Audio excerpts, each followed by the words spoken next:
Nama saya Maria Olivia Usun, kelas B11 dari Prodi PGSD. Saya akan menyampaikan tentang 7 sakramen yang ada di dalam gereja Katolik. Pertama, sakramen pembaptisan. Sakramen baptis merupakan sakramen yang pertama kali umat Katolik terima sebelum mereka menerima sakramen-sakramen lainnya. Pada saat penerimaan sakramen baptis, kita dipecuki air, kemudian diolesi minyak, serta diberi kain putih dan lilin bernyala.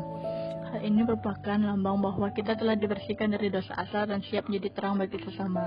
Dengan menerima sakramen baptis, kita telah diangkat menjadi anak Allah dan digabungkan dengan gereja menjadikan kita anggota tubuh Kristus, serta siap diutus untuk berbuat baik pada semua orang.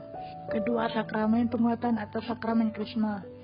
Di dalam sakramen krisma, umat gereja Katolik menerima kepenuhan Roh Kudus yang menjadikan umat menjadi lebih dewasa secara rohani dan menjadikannya saksi-saksi Kristus yang memiliki tanggung jawab besar.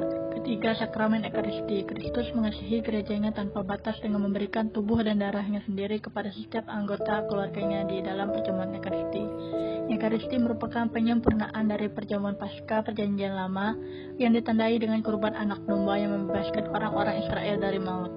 Dalam Ekaristi, Kristuslah anak domba Allah yang menjadi kurban untuk menghapus dosa-dosa kita. Dan karena itu kita memasuki perjanjian baru yang membebaskan kita dari kematian kekal. Perayaan syukur atas kasih Allah Bapa lewat pengorbanan Tuhan Yesus Kristus dirayakan setiap kali kita mengikuti misa atau sakramen Ekaristi. Pada saat Ekaristi, kita mengenang karya penyelamatan Yesus Kristus bagi manusia yang terjadi melalui wafat dan kebangkitannya. Keempat, sakramen pengakuan dosa atau tobat. Setiap orang pernah berbuat dosa. Dosa merusak hubungan dengan sesama manusia dan Tuhan, sehingga membuat kita merasa tidak senang dan bahagia. Oleh karena itu, Bapa menganugerahkan kepada kita sakramen tobat atau pengakuan dosa. Pada sakramen ini kita mengakui dosa-dosa kita kepada imam, karena Yesus Kristus sendiri telah memberi kuasa kepada imamnya untuk melepaskan umatnya dari dosa setelah kebangkitannya.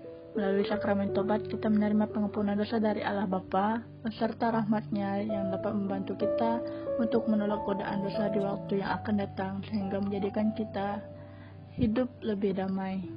Kelima, sakramen perkawinan.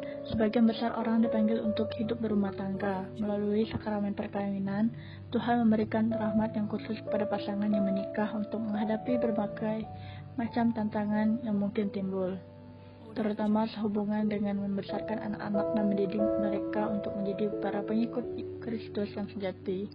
Dalam sakramen perkawinan terdapat 3 pihak yang dilibatkan, yaitu mempelai pria, mempelai wanita, dan Allah sendiri. Ketika kedua mempelai menerima sakramen perkawinan, Tuhan berada di tengah mereka, menjadi saksi dan memberkati mereka. Allah menjadi saksi melalui perantaraan imam atau diakon yang berdiri sebagai saksi dari pihak gereja. Keenam, sakramen tahbisan atau imamat.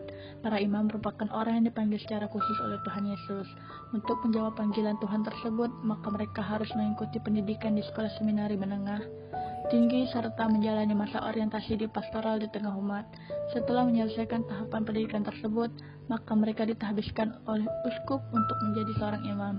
Pada saat ditahbiskan, itulah mereka menerima sakramen imamat dengan mengucapkan janji untuk taat kepada pemimpin gereja, untuk hidup miskin dan selibat, yaitu tidak menikah.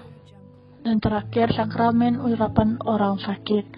Alkitab mengatakan agar jika kita sakit, maka baiklah kita memanggil penatua gereja untuk mendoakan dan mengurapi kita dengan minyak di dalam nama Tuhan. Dan doa yang didoakan dengan iman, ini akan menyelamatkan kita yang sakit dan mengampuni dosa kita.